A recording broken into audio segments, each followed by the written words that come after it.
It was a chilly autumn morning in Philadelphia, 2005, when a young woman's body was found in a quiet, secluded alleyway. Alma Johnson, a 26-year-old woman with dreams of becoming a successful graphic designer, was found lifeless, a tragic end to a promising life. Her family, friends, and the community were left in shock, struggling to comprehend how this vibrant woman had ended up in such a heartbreaking state. The case was filed under the category of unsolved, as the investigation quickly hit a dead end. But what no one knew then was that this was just the beginning. The cold case would remain buried for over 20 years before a fresh lead would finally bring it back into the light. Alma Johnson was an aspiring artist, known for her creativity, free spirit, and close-knit family. She lived in a modest apartment on the outskirts of Philadelphia and was beloved by her community. Alma's parents, Eva and James, were deeply supportive of her ambitions, and she was known to be fiercely independent. She had a steady job at a local advertising firm, but her true passion was design. She had always dreamed of designing book covers for best-selling authors. Her friends described her as someone who would light up a room with her infectious laugh and who cherished the quiet moments spent in coffee shops or with her sketchpad. Alma was 26 years old, standing at 5 feet 6 inches with long dark brown hair, a touch of auburn highlights, and bright green eyes full of curiosity. Her style was casual, preferring bohemian attire, floral skirts, and handcrafted jewelry. The discovery of Alma's body took place on a Tuesday morning. The area was a quiet residential block, and Alma's body was found behind a row of empty stores, her life snuffed out too soon. There were no signs of struggle, no obvious injuries, but it was clear she had been dead for several hours by the time her body was found. The police were quick to arrive on the scene, but the investigation proved difficult from the start. Alma's body was found curled up beside a dumpster, her arms wrapped around her knees as if she had been trying to protect herself in her final moments. She was wearing a long cardigan over a simple t-shirt and jeans, but there were no signs of forced entry into any nearby buildings. No witnesses had seen anything, and no one seemed to remember anything suspicious from the night before. Alma's cell phone was missing, and there was no sign of her purse or any other personal items. Detective Samuel Blake, a seasoned investigator, was assigned to the case. He had seen many unsolved cases over the years, but there was something particularly haunting about this one. Alma's bright future seemed to be cut short for no apparent reason. Detective Blake, while experienced, was skeptical from the start. He noted the lack of violence and the absence of any physical evidence to suggest foul play. Still, he had no choice but to start the investigation, speaking to friends, family, and anyone who might have known Alma. But even after exhaustive interviews, no new leads emerged. The news of Alma's death spread like wildfire through the community.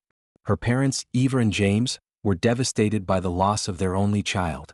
Friends and co-workers were left speechless, unable to grasp how such a vibrant soul could be taken from them so suddenly.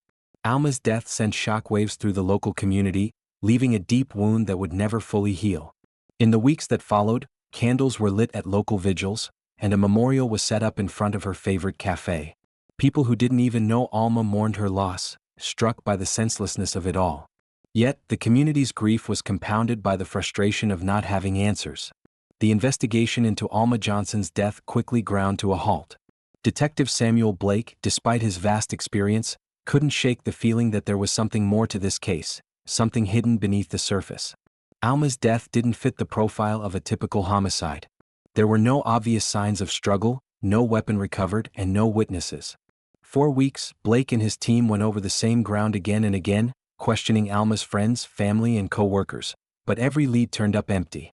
Alma's family, devastated and desperate for answers, found themselves at the mercy of a slow and failing investigation. Detective Blake's frustration grew as the case went cold. His colleagues, sympathetic but pragmatic, began to focus on other cases. "It's a mystery we might never solve," one of his junior officers had remarked during a meeting. Blake, however, refused to believe that. He couldn't bring himself to accept that a young woman with so much life ahead of her had simply vanished into thin air. Yet, with each passing week, the case grew colder, and the file began to gather dust on his desk. Alma's family, though devastated, refused to let the case be forgotten. Eva Johnson, Alma's mother, was relentless. She showed up at the police station weekly, asking about progress, demanding answers. "You have to find who did this to my daughter," she would tell anyone who would listen. Her grief was raw, and her determination to find the truth only intensified. Eva's actions, while understandable, began to wear on the detectives. The police had no new leads to offer her, and yet she persisted. Her calls grew more frantic, her demands more insistent. Eva wasn't the only one affected. Alma's younger brother, Daniel, was also consumed by the need for answers. He often worked late into the night, poring over every detail he could find, every article, every scrap of information that might offer a clue. Daniel's approach was different from his mother's. While Eva's grief was intense and personal, Daniel approached the case with a quiet determination.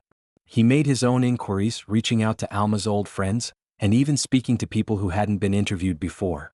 He was convinced that someone knew something, and he wasn't going to stop until he found out who. The community, too, began to lose hope. The vigil attendance dwindled. People went back to their lives, forgetting about Alma's case as the months passed without resolution.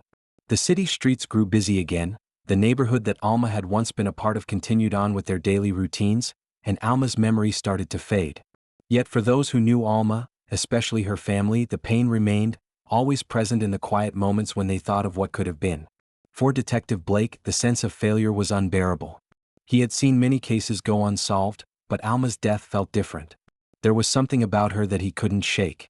She had been just like any other young person, full of promise, with a future ahead of her. And yet, her life had been taken so brutally, and for what? He couldn't make sense of it. The lack of evidence, the dead ends, it gnawed at him. But with no leads and no new evidence, he was left with only the cold, silent files on his desk. As the months passed, Blake's hope of solving the case began to fade, but it wasn't gone entirely. He would think about Alma, her bright eyes, and the sense of loss that hovered over her family, and he would push through the despair. He couldn't walk away. Not yet. But as time wore on, even he started to question if the case would ever be solved. Eva and Daniel continued their own private search for answers, their pain mingling with an unshakable feeling that the truth was out there, just beyond their grasp. The case may have stalled, but their hope never did. They clung to the belief that someone, somewhere, knew what had happened to Alma, and they wouldn't rest until the truth came to light. But in the meantime, the investigation moved at a glacial pace, each day that passed feeling like another nail in the coffin of justice for Alma. For Detective Blake, Eva, and Daniel, the search for the truth seemed endless. In 2025, nearly 2 decades after Alma Johnson's death, new forensic technology breathed fresh life into the case. The cold case, which had been buried under layers of time and despair, was suddenly thrust back into the spotlight. It all began when a team of forensic scientists revisited old evidence from the crime scene, specifically Alma's clothing, which had been preserved in a sealed evidence locker. Advances in DNA analysis and new techniques in digital forensics offered hope where there had previously been none. Detective Samuel Blake, still with the police department but now weary from years of dead-end cases, received a call that would change everything. It was from Dr. Lisa Chong, a forensic expert who had been working on revamping the department's cold case protocols. She had a breakthrough, a new method of DNA testing that could reveal traces of evidence that had previously been undetectable. After examining the old evidence, scraps of fabric, a stray hair, and small particles of dirt that had clung to Alma's clothes, they had uncovered something significant, a match to an unknown male, someone whose DNA had never been flagged in the police database. The excitement Blake felt was a mixture of disbelief and relief. For years, he had lived with the weight of Alma's case hanging over him, unsure if he would ever see justice for the young woman. Now, with this new evidence, everything had changed. A cold lead had finally become something tangible. Detective Blake immediately called Alma's family to inform them of the breakthrough. Eva and Daniel Johnson, while cautious, allowed themselves a sliver of hope. Eva's voice trembled when Blake told her that new DNA evidence had been found. It was the first positive news they had received in years, but Eva knew the road to justice would still be long and uncertain. The news sent ripples through the city. Alma's case, once forgotten, was now back in the public eye. Local news stations reported on the breakthrough, and Alma's family members were interviewed, their grief now tempered with a fragile optimism. For the first time in years, the Johnsons felt as though their daughter's memory might finally be honored, and that the person who took her life could be brought to justice. As the investigation ramped up, Detective Blake and Dr. Chong worked closely together, digging deeper into the new evidence. The DNA match led them to a man named Bradley Timmons, a 28-year-old man with a criminal background that stretched back to his teenage years. Timmons had been arrested several times for minor offenses but had never been a prime suspect in a major crime, at least not until now. Blake's team began to dig into Timmons' life.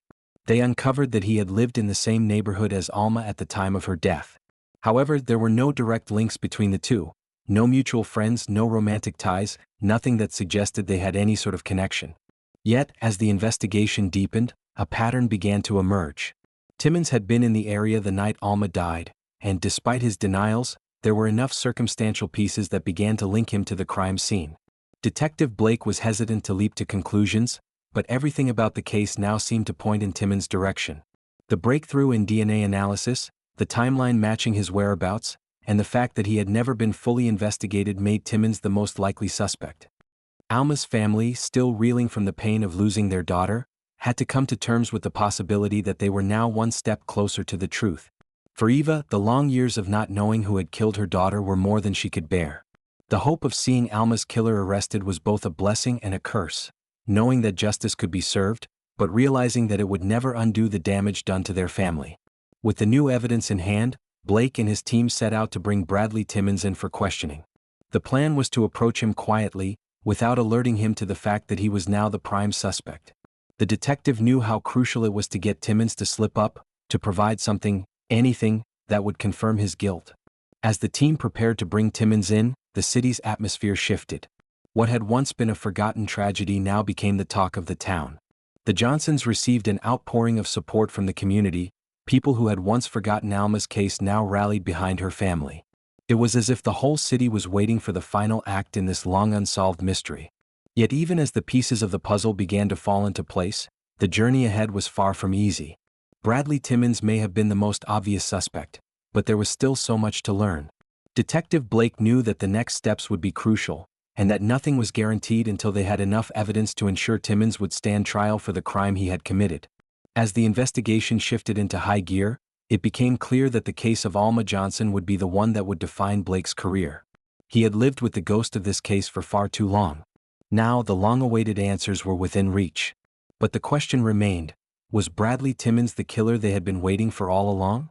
As Detective Blake and his team began to gather more information about Bradley Timmons, they uncovered troubling details about his background that added weight to the suspicion growing around him. The man's criminal history, while relatively minor, painted a picture of someone who had been in and out of trouble with the law for years. He had a pattern of erratic behavior and had been involved in a string of confrontations during his teenage years. However, it wasn't just his history that raised alarms, it was his proximity to Alma. Bradley Timmons, at the time of Alma's death, had been living just a few blocks away from where Alma was found. They had crossed paths several times in the past, but there was no clear indication of a relationship between the two. Yet, as Detective Blake looked deeper into Timmons' movements around the time of Alma's death, a chilling connection began to emerge. Alma's neighbors and co-workers recalled vague but strange interactions with Timmons, moments where he had been seen lurking around Alma's apartment building in the days leading up to her death. No one had thought much of it at the time, but now, under the scrutiny of a cold case investigation, those casual observations were suddenly significant. Blake's team dug into Timmons' movements on the night of Alma's murder. Surveillance footage from nearby businesses placed him in the area where Alma was last seen. He had parked his car a few blocks away, his presence near the scene of the crime too coincidental to ignore. At first, Timmons denied ever being in the area that night. But when the police confronted him with the evidence, his story began to unravel. On the surface, Timmons appeared to be a regular man, a mechanic, a quiet guy who kept to himself. But beneath the surface, there was a troubling undercurrent. Timmons was known for his volatile temper, and his past had been marred by violent outbursts, including one altercation with a former girlfriend that had landed him in jail for a short time. He had a tendency to become obsessed with women he found attractive, and there were rumors about his involvement with other women in the neighborhood, though none had ever been substantiated. The more the team uncovered, the more Blake began to suspect that Timmons might not just be an unlucky bystander in the case, but perhaps someone who had been hiding his true nature for years. Alma's death had been brutal in its own way, cold and calculated, without signs of a struggle. Timmons' criminal history, along with the circumstantial evidence, made him the prime suspect. When Detective Blake went to question Timmons for the first time, it was clear from the outset that the suspect was nervous. He fidgeted in his seat, avoided eye contact, and gave vague, inconsistent answers to questions about his whereabouts. Timmons claimed that he had been home the night of Alma's death, watching TV and drinking beer. But his alibi, when cross-checked with phone records and the accounts of neighbors, started to fall apart. Blake decided to bring in Timmons for a formal interrogation. He hoped that under the pressure of more direct questioning, Timmons might crack and reveal something crucial. But when they confronted him with the DNA evidence that linked him to the crime scene, Timmons' demeanor shifted. For a brief moment, his eyes hardened, and the bravado he had tried to hide earlier began to show. But even with this moment of discomfort, Timmons continued to deny any involvement. The pressure was mounting, but Timmons was resolute. "I didn't kill anyone," he insisted. "I've got nothing to do with it." His words rang hollow to Detective Blake, who had seen enough suspects before to know when someone was lying through their teeth. Despite his denials, the evidence against him kept stacking up. Not only did the DNA match, but the surveillance footage from the area corroborated Blake's suspicions. The presence of Timmons in the neighborhood during the time of Alma's murder seemed too much to ignore. As the days passed, the city watched the investigation unfold with bated breath. Alma's family, still struggling with the loss of their daughter, found themselves caught in a whirlwind of emotions. Eva Johnson, while hopeful that the case might finally be solved, also feared that the man responsible for taking her daughter's life might not face the punishment she believed he deserved. She wanted justice, but she also wanted closure, something that had been denied to her for so long. Daniel, Alma's brother, was equally determined. He spent his days following up on leads, trying to get answers, and standing by his family every step of the way. He was emotionally invested in the case, desperate to bring his sister's killer to justice, but he also found himself growing more and more frustrated by the slow progress. The more he learned about Timmons, the more certain he became that this was the man who had caused their family so much pain. Despite the growing evidence, Detective Blake was still hesitant to make an arrest. He knew that every step had to be carefully calculated, and he didn't want to rush to conclusions. Timmons' behavior seemed to point in one direction, but Blake had been wrong before, and he couldn't afford to make a mistake now. As the case moved forward, the walls closed in around Bradley Timmons. The mounting evidence began to take its toll on him. The guilt, or perhaps the fear of being caught, started to show in small ways. His friends began to distance themselves from him, and his coworkers grew wary. It wasn't long before the pressure of the investigation began to crack the seemingly confident exterior he had maintained for so long. But even as Timmons started to feel the heat, there was still much that Detective Blake didn't know. There were gaps in Timmons' story, inconsistencies that needed to be examined further. With each new revelation, Blake's sense of certainty grew, but there were still doubts that needed to be erased. The truth was almost within reach, but not yet. Alma's family, though hopeful that they were finally on the right track, had learned the hard way that not all answers came easily. For now, they could only wait as the investigation into Bradley Timmons continued, knowing that the journey toward justice had only just begun. As the investigation into Bradley Timmons progressed, Detective Blake and his team were faced with an unexpected twist. Ricky Turner, a man who had been a peripheral figure in Alma's life, suddenly became a prime suspect. Ricky Turner was a former acquaintance of Alma's, someone she had met a few years prior through mutual friends. He was a familiar face in their neighborhood, known for his easygoing demeanor and his friendly nature. But as Blake delved deeper into Turner's background, unsettling details began to surface.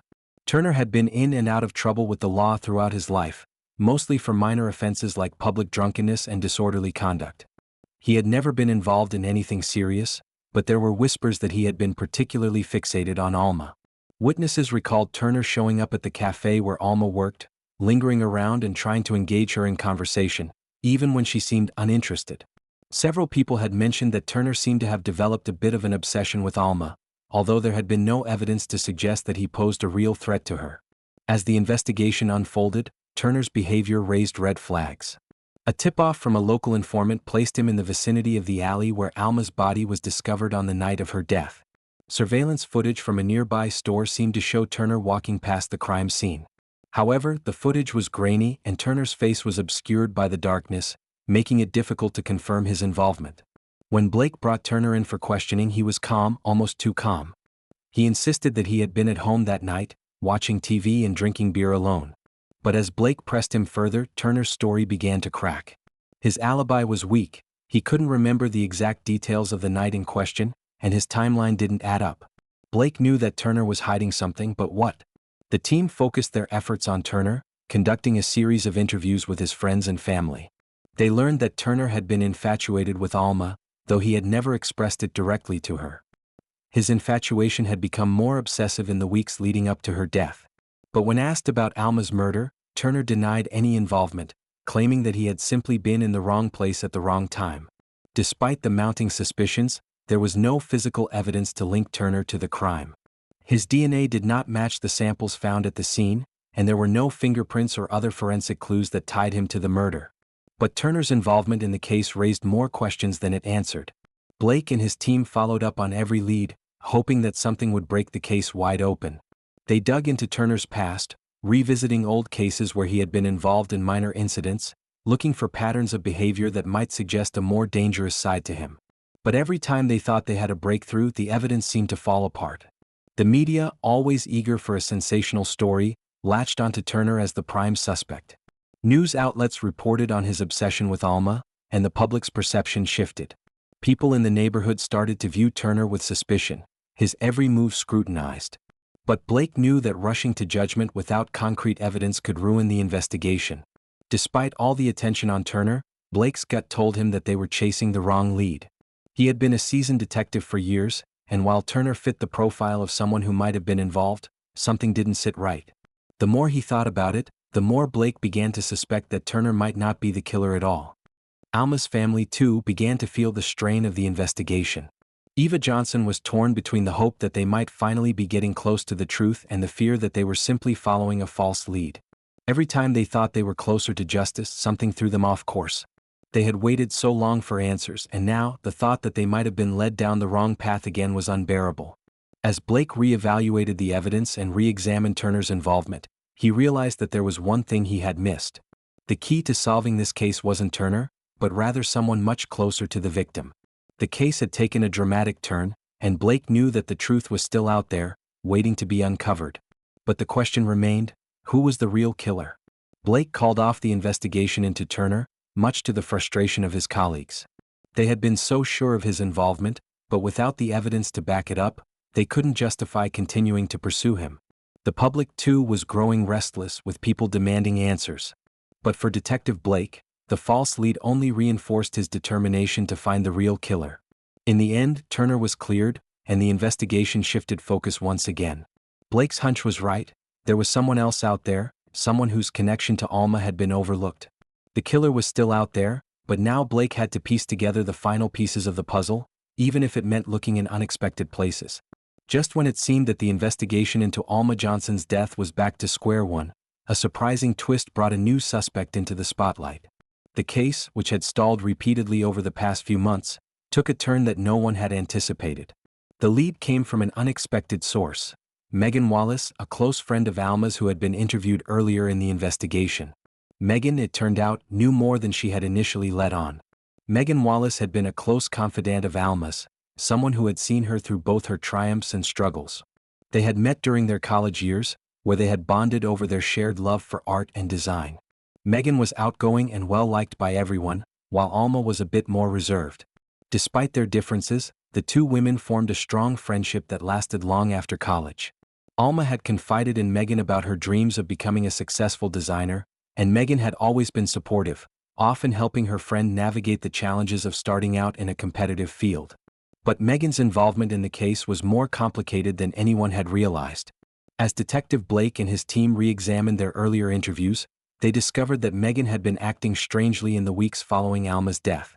She had always been one of the first people to speak out in Alma's defense, yet something about her statements during the interviews had seemed off. Her answers were vague, and she often dodged questions about the night of Alma's murder. There was no concrete reason to suspect her at first, but Blake and his team decided to dig deeper. It was when Megan's phone records were obtained that a new, unsettling pattern emerged. Her calls, once thought to be innocent check-ins with Alma, now seemed suspicious. Blake found that Megan had made several calls to an unknown number around the time of Alma's death, and most of those calls had been made late at night, just hours before Alma's body was discovered. What raised even more suspicion was Megan's refusal to cooperate when asked about her whereabouts on the night of the murder. She had initially claimed that she had been at home, alone, catching up on work. But when Blake pressed her for more details, she became defensive, even hostile. Her earlier statements about her friendship with Alma seemed inconsistent with the new revelations about the phone calls and the timing of them. As Detective Blake confronted Megan with the new evidence, her demeanor shifted dramatically. She initially tried to maintain her composure, but the pressure was too much. She broke down in front of him, admitting that she knew more than she had let on, but insisting she wasn't the one who had killed Alma. Megan's confession was filled with contradictions. She confessed that she had been involved in some way with the events leading up to Alma's death, but she vehemently denied any physical involvement in the actual murder. The more Megan talked, the more Blake realized that the situation was far more complicated than he had imagined. Megan had been deeply involved in Alma's life, and there were signs that their friendship had taken a dark turn in the months leading up to the murder. Megan revealed that she and Alma had had a falling out just weeks before the tragic event.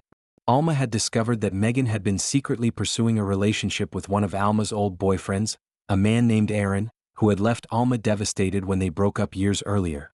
Alma had confronted Megan about the betrayal, and their friendship had become strained after that. Megan, feeling rejected and betrayed by Alma's harsh words, had grown resentful. She claimed that she never intended for things to escalate the way they did, but her jealousy and bitterness had clouded her judgment. Still, Megan denied being directly responsible for Alma's death. According to her, she and Alma had had an argument the night before Alma's death, but she had left the apartment before things got out of hand. Blake was left with more questions than answers after Megan's confession. Was she telling the truth, or was she trying to cover up her own involvement? And if she wasn't the killer, then who was? Her story didn't fully explain Alma's murder, but it did paint a picture of a woman who had been tangled in a web of emotions, jealousy, and unresolved anger. It was clear that Megan's relationship with Alma had taken a toxic turn, but whether that had led to murder was still unclear. The twists in the investigation weren't over yet. Megan's confession, although compelling, still left too many gaps. Blake now had to piece together the timeline of events and figure out exactly how Megan's involvement fit into the bigger picture. Could she have been covering for someone else, or was she involved in a much darker way than she was willing to admit? For now, Detective Blake had no choice but to dig even deeper into Megan's life and the secret relationship that might have driven her to do something she would later regret. As Blake's team worked to unravel the truth, Alma's family struggled to make sense of what they were hearing. Eva and Daniel Johnson, despite their relief that the investigation was progressing, were devastated by the revelations about their daughter's close friend. They had trusted Megan, and the thought that she might have played a role in Alma's death was almost too much to bear. The emotional toll on the family was overwhelming. They had already lost their daughter, and now they were being forced to confront the possibility that a person they had once considered a friend might be responsible for the murder. The case was no longer a simple homicide. It had become a tangled mess of betrayal, jealousy, and unresolved anger. The truth was still out there, but it was buried under layers of deception. Detective Blake, though frustrated, was more determined than ever to get to the bottom of the mystery. With Megan's confession now in the open, the next step was to piece together the puzzle and figure out just how far the deception had gone. Was Megan truly involved in Alma's death, or was there something, or someone else pulling the strings behind the scenes? The interrogation room felt cold and sterile as Detective Blake sat across from Megan Wallace. Her confession was a tangled web of half-truths and contradictions, and Blake could sense the desperation in her voice. For the first time in months, Megan was ready to talk, but her words only raised more questions than they answered.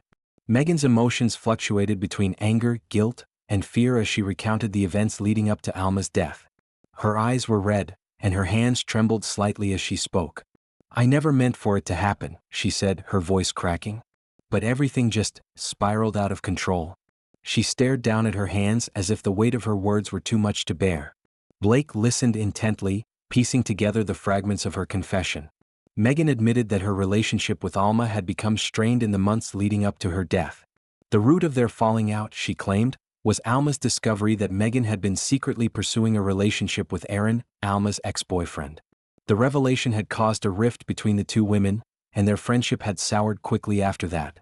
"It wasn't like that at first," Megan said, her voice low. "I didn't want to hurt Alma. But Aaron he was everything I wanted. And Alma, she was always so perfect. It just felt like she had everything and I had nothing." Megan paused, her eyes filling with tears. "I just wanted to feel like I mattered. I thought if I could have what she had, maybe I could finally be good enough." Blake watched her carefully. Her words were filled with regret, but they also hinted at something darker.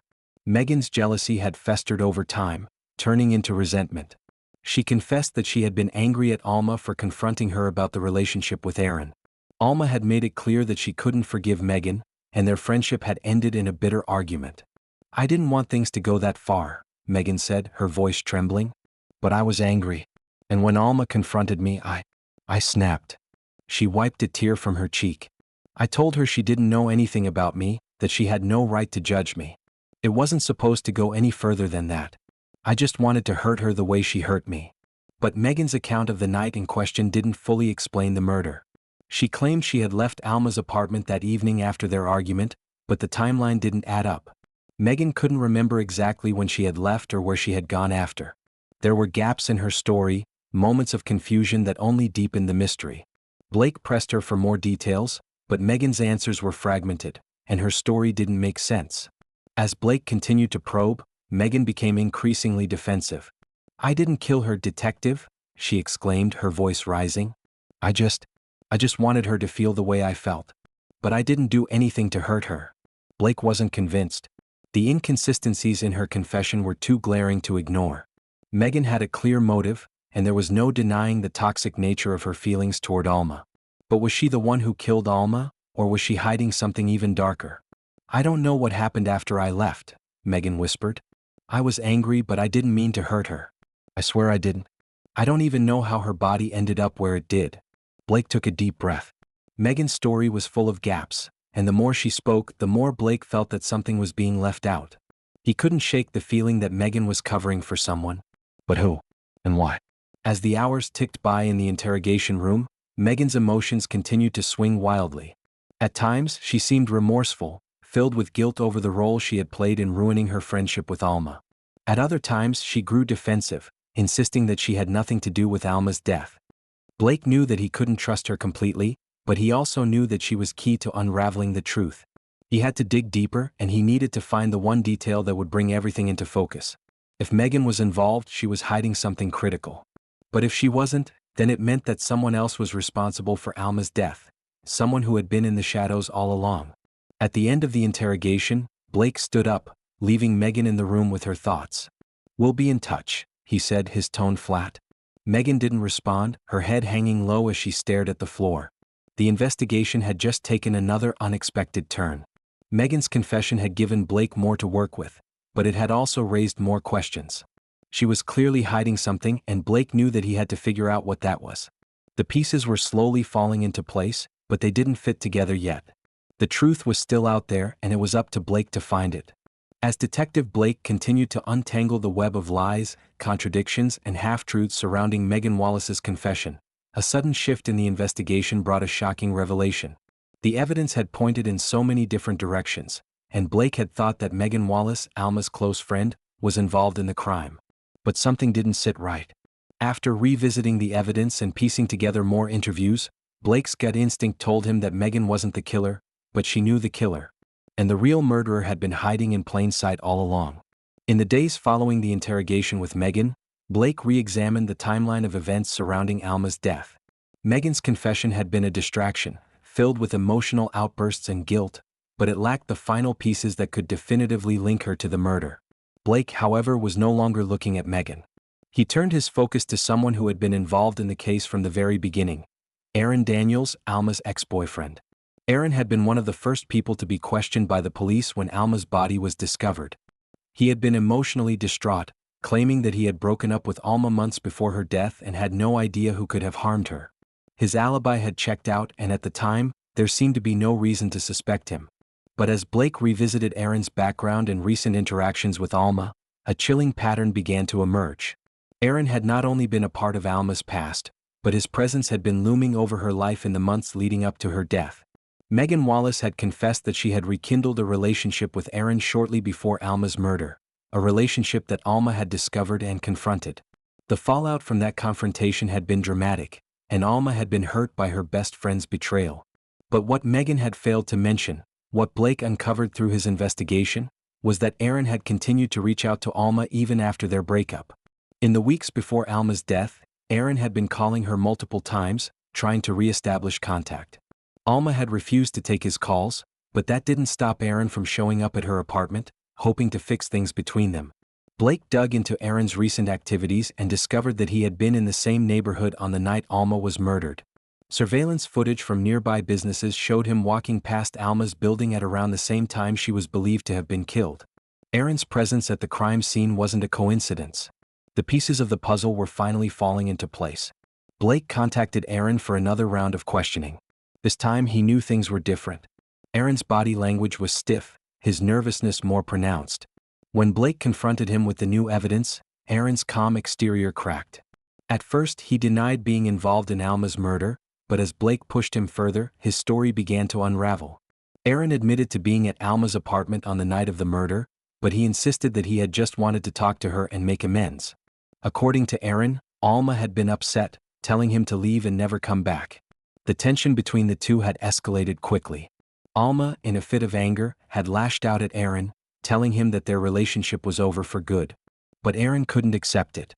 He had been consumed by jealousy and rage over the idea of Alma moving on without him, especially after he had learned about her involvement with Megan. The idea of Alma becoming close with his ex-girlfriend, someone he had once shared a relationship with, was too much for Aaron to bear. Blake listened intently as Aaron continued his confession. "I didn't mean to hurt her," Aaron whispered, his voice barely audible.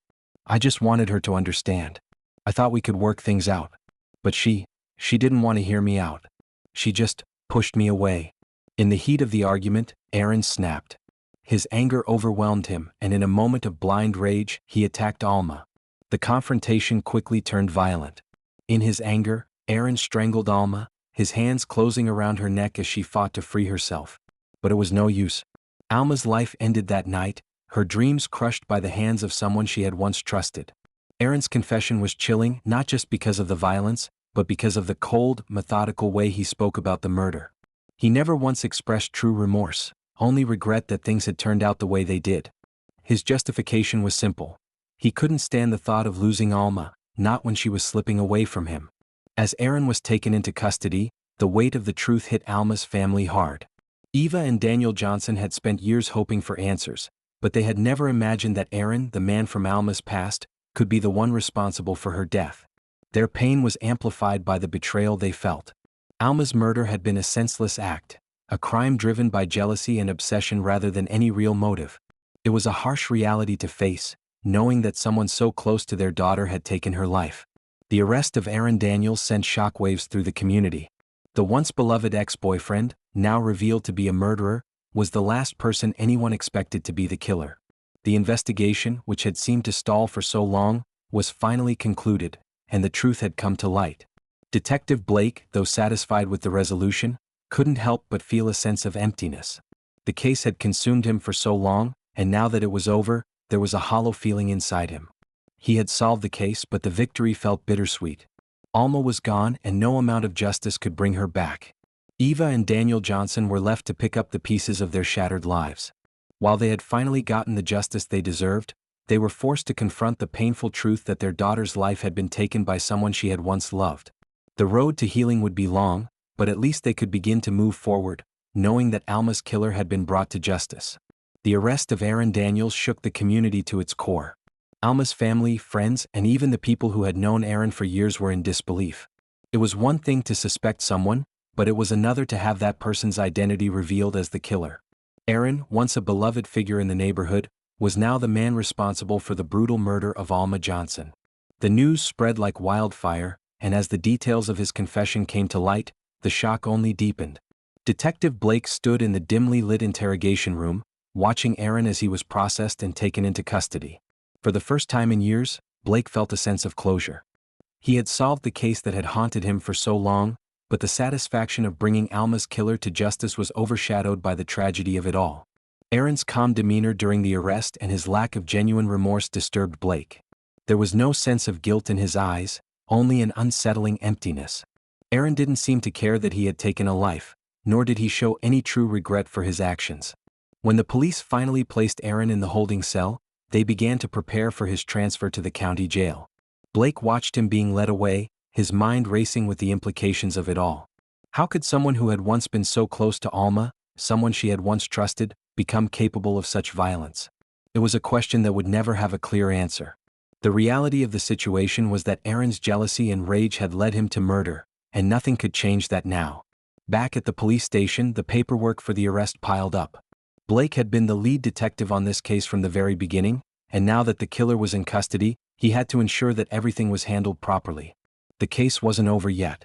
There were still legal proceedings to follow, and Aaron would have to stand trial for his actions. Blake knew that the family's journey wasn't over, but at least they had finally gotten justice for Alma. The sense of relief was palpable, but so was the sadness that came with it.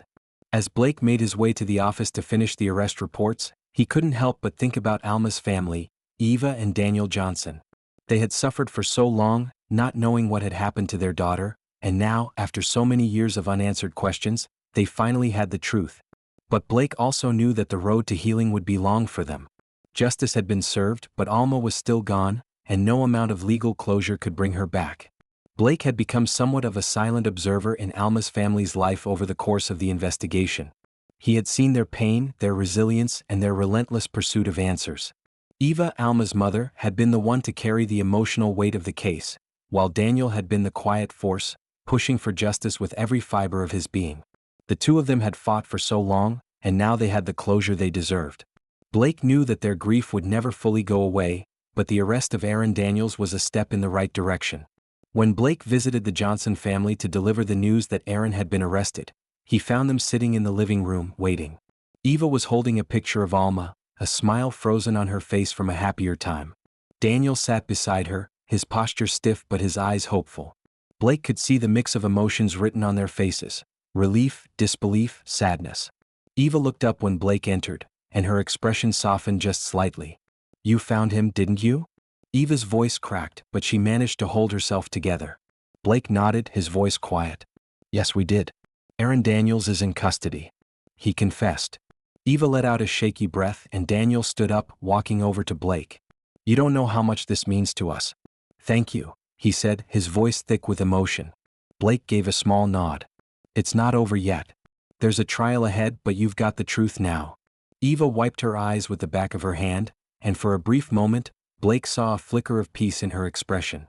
She had spent years in anguish, wondering if she would ever get the answers she needed.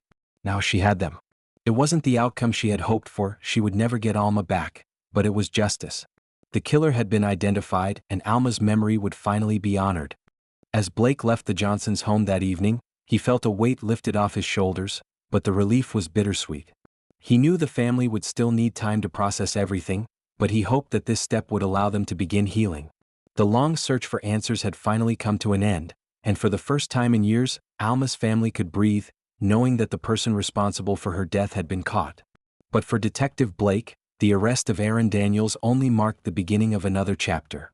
There would be a trial, and the case would become public once again, bringing more pain and scrutiny. Yet, in a way, it had already been decided. Alma's story was no longer just a cold case, it was a story of justice, of a family's unrelenting fight for truth, and of a community that had finally found closure. The trial of Aaron Daniels began in the 2025, nearly 2 decades after the murder of Alma Johnson. The case, which had been left unsolved for so long, had finally come to the forefront of the city's attention once again. For Alma's family, the trial marked the final chapter in a long, painful journey toward justice. But it was also the beginning of a new struggle, one where they would be forced to relive the pain of Alma's death in front of a courtroom full of strangers. Alma's mother, Eva, and her brother, Daniel, attended every day of the trial, their faces a mixture of determination and grief. For them, the courtroom was both a place of hope and a place of pain. Every detail of Alma's murder was discussed in excruciating detail, from the argument between Aaron and Alma to the moment that he had taken her life. Eva could barely contain her emotions as she listened to the testimony. Each new revelation brought fresh waves of sorrow, but also a fierce sense of justice. This was the moment they had been waiting for, the moment where Aaron would be held accountable for the crime he had committed. As the prosecution laid out their case, the evidence against Aaron became clearer. His DNA had been found at the crime scene, and the surveillance footage placing him near Alma's apartment was irrefutable. The prosecution painted a picture of a man consumed by jealousy and rage, who could not accept that Alma had moved on from their relationship. They argued that Aaron had killed Alma in a fit of passion, unable to control his emotions when she rejected him. The defense, however, painted a different picture. They claimed that Aaron had been deeply remorseful for his actions, that the murder had been an accident, and that he never intended to take Alma's life. His defense attorney argued that Aaron had simply snapped in the heat of the moment, and that the crime was not premeditated. They also attempted to cast doubt on the strength of the DNA evidence, questioning the integrity of the investigation. But despite their efforts, the evidence against Aaron was overwhelming. As the trial progressed, the tension in the courtroom grew.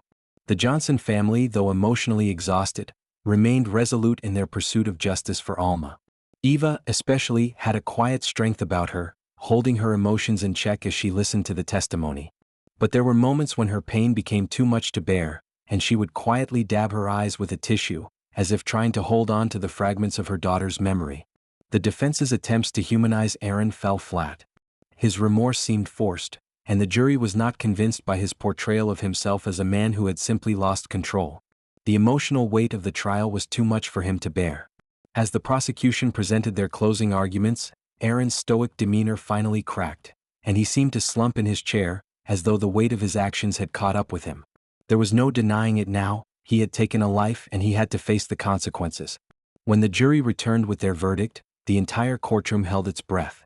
For Alma's family, this moment was the culmination of years of heartache and uncertainty. They had fought for justice, and now they had to face the reality of what that justice would look like.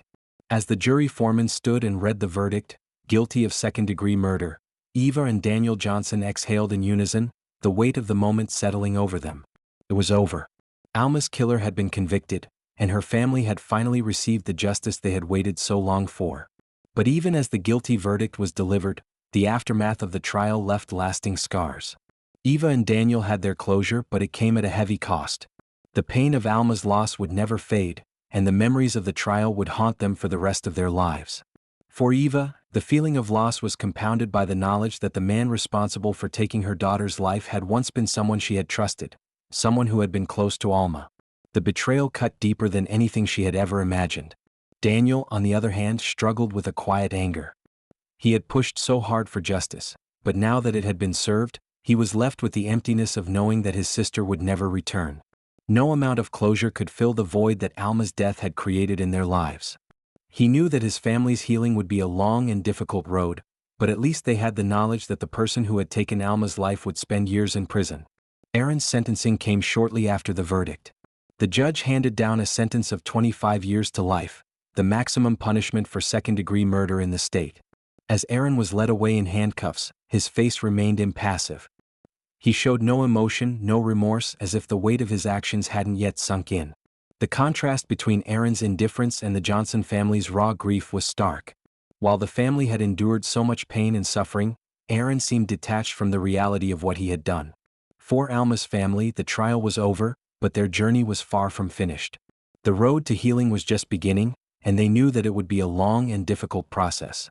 The trial had given them justice, but it had also forced them to confront the darkest moments of their lives. Alma's death would always be a part of them, and the scars it left would never fully heal.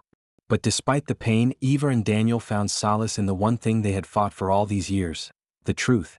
The truth had finally been uncovered, and it was that truth that would guide them forward. Alma's memory would live on, and her family would carry her with them as they continued their journey toward healing. The aftermath of Aaron Daniels' conviction was a bittersweet moment for Alma's family.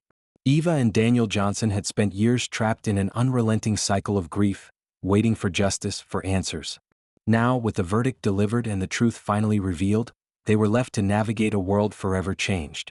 The weight of their loss remained, but there was a sense of relief that came with knowing that Alma's killer would pay for his actions.